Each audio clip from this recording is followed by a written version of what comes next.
Hello नमस्कार दोस्तों, मैं मनोज यादव आपके अपने यूट्यूब चैनल पे स्वागत है आप सभी लोगों का एक नई वीडियो में। और आज एक नया वीडियो आप लोगों के लिए। और हमको कमेंट आया था कि सर सीटीबीटी का टेस्ट कैसे होता है वो बताएं। तो आज मैं आपको सीटीबीटी का टेस्ट बताने वाला हूं। और आप लोगों से विनती है कि सभी जो नए हैं चैनल को सब्सक्राइब कर लें, वीडियो को लाइक और शेयर और कमेंट्स भी करते रहें।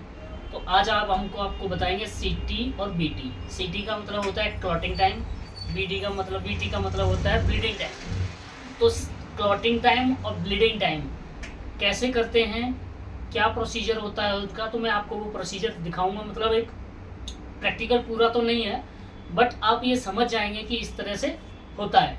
क्या क्या चीज़ें आपको रिक्वायर्ड होती हैं वो चीज़ें मैं आपको इसमें बता देता हूँ। क्या क्या चीज़ें रिक्वायर्ड होंगी।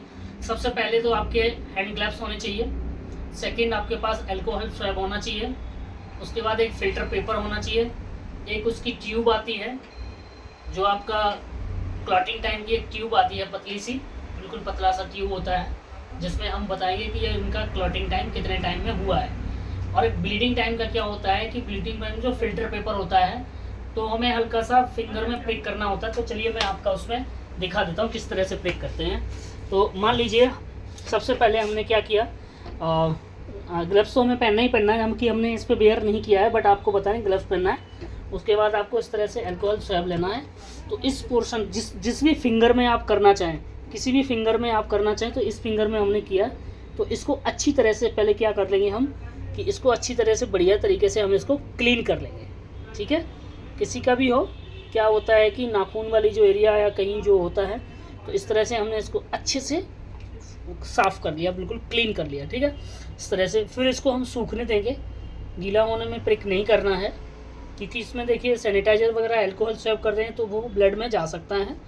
तो इसको हम सूखने देंगे, या आपके पास कोई कॉटन वॉटन है तो उससे आप, जैसे हमने इसको फेंक दिया, कॉटन है तो इस कॉटन से भी आप इसको साफ़ कर सकते हैं इस तरह से। ठीक है, अब हमने इसको साफ़ कर लिया।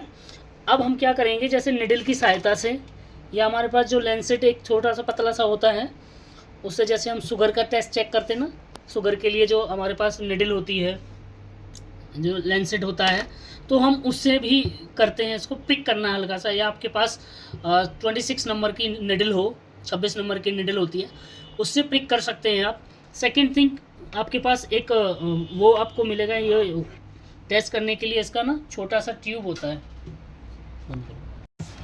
तो जो कैपलर, जिसका ट्यूब का नाम है उसका है कैपलरी ट्यूब्स।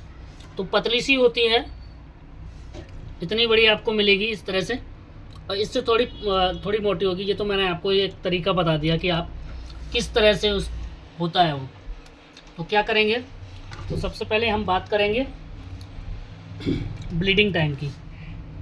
तो ब्लीडिंग टाइम का जो आपका है, हमने प्रिक किया जिस तरह से बताया था आपको, यहाँ प्रिक किया। प्रिक करने के बाद जो हमारा फ़िल्टर पेपर होता है उसको हम क्लीन करते रहेंगे, यानी साफ़ करते रहेंगे। और क्या करेंगे, जैसे ही हम उसको प्रिक करेंगे, प्रिक करने में एक स्मार्ट वॉच होती है, उसको हम ऑन कर देंगे कि उसका टाइमिंग देखना है कि कितना टाइमिंग तक वो हमारा ये ब्लीडिंग करता रहता है।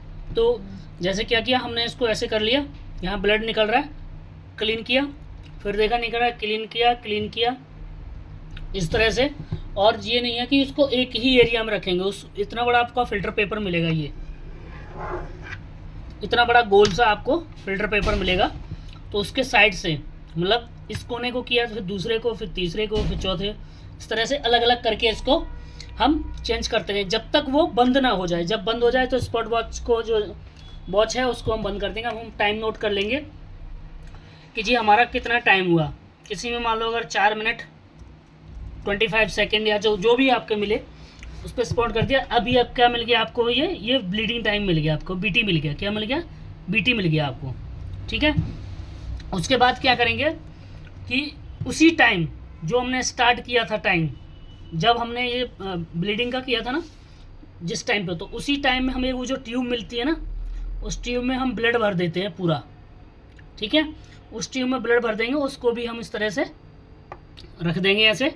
ठीक है, रखना है या कहीं उसको वैसे स्टैंड करना सही रहता है, स्टैंड उसका होता है साथ में, स्टैंड कर दिया या ऐसे लिटा के रख दिया। ये लिटा के ताकि ब्लड इधर उधर बाहर ना निकले, या खड़े होके वैसे बाहर ना निकले, क्योंकि वो आर पार होती है। इसका मतलब आर पार का मतलब होता है कि जैसे ये ट्यूब है तो इसका मुंह इधर भी होता है, इधर भी होता है, तो जहाँ तक हो सके हमको इस एरिया में रखना है।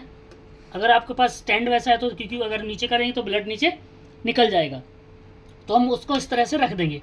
अब हमने इसका टाइम जैसे देखा था, तो उसको क्या करेंगे, जैसे ये वो ट्यूब है, मान लीजिए सपोज ये वो ट्यूब है हमारे पास, ठीक है, तो हम इसको क्या करेंगे, जो कैपिलरी ट्यूब होती है उसको हम यहाँ से तोड़ते हैं, ठीक है, देख लेते हैं क्लॉट हो रहा है नहीं हो, पता लग जाएगा आपको ब्लड क्लॉट हो रहा है कि नहीं हो रहा है। जो सीटी हम सीटी की बात करें क्लॉटिंग टाइम की, फिर यहाँ से तोड़ेंगे, फिर यहाँ से तोड़ेंगे, उसको तोड़ तोड़ के देखा जाता है कि पूरा जो इसमें ब्लड था, पूरा जिसमें कैपिलरी ट्यूब में ब्लड भरा हुआ था, तो पूरा क्लॉट हो गया है। अब जो पूरा क्लॉट का टाइम है तो उसका भी टाइम हम नोट कर लेंगे। मान लो अगर आपका ये 4:45 था तो वो 4:35 40 समथिंग जो भी हो, या उससे कम भी हो सकता है, तो उसको भी हमें तोड़ के देखना होता है। पहले सबसे पहले जो प्रोसीजर हमारा होता है वो होता है इसका बीटी का करते हैं कि ब्लीडिंग टाइम कितनी देर तक हमारी ब्लीडिंग होती रहेगी, क्योंकि ब्लीडिंग कम होगी तो क्लॉटिंग ज़्यादा होगा, टाइम बढ़ जाएगा, ठीक है। तो ये इस ट्यूब को तोड़ तोड़ के इस तरह से इन हिस्सों में तोड़ तोड़ के हम उसको देखते हैं, तो ये हमें पता लग जाता है कि इसमें हमारा ब्लीडिंग टाइम और क्लॉटिंग टाइम क्या है। तो जो आपका ब्लीडिंग टाइम क्लॉटिंग टाइम था वो आपको पता लगा किस तरह से, कैपिलरी ट्यूब से हमें पता लगता है क्लॉटिंग टाइम का, और फिल्टर पेपर जो हम फिंगर पे पिक करते हैं उससे पता लगता है हमें ब्लीडिंग टाइम। तो ये आपका प्रोसीजर है कि हमें इस तरह से करना होता है। और टाइम, इसका सबसे इम्पोर्टेंट जो चीज़ है वो टाइम लिखना, आपको नोट करना है कि कितने हमने स्टार्ट किया और कब ये बंद हुआ। ये विशेष ध्यान रखना है, सारा फोकस जो हमें करना है दो चीज़ों पे। किस पे करना है, अगर हम ब्लीडिंग का कर रहे हैं तो हमारा वॉच पे, और ब्लीडिंग कब तक हो रही है। सेकंड सीटी के लिए सेम यही है कि हमने कितने टाइम में उसको ट्यूब में, कैपिलरी ट्यूब में ब्लड डाला था और कितने टाइम में वो क्लॉट हो गया उसमें। तो ये इंपॉर्टेंट आपके लिए बहुत ज़रूरी है। इन चीज़ों को देखेंगे तभी आपका जो सीटी वीटी का क्लॉटिंग टाइम ब्लीडिंग टाइम जो है वो परफेक्ट आएगा और अच्छा आएगा, और इसी से हम रिजल्ट में दे सकते हो पेशेंट को, रिजल्ट वो कर सकते हैं इस तरह से। तो ये था आपका सीटी और बीटी यानी क्लॉटिंग टाइम और ब्लीडिंग टाइम का प्रोसीजर।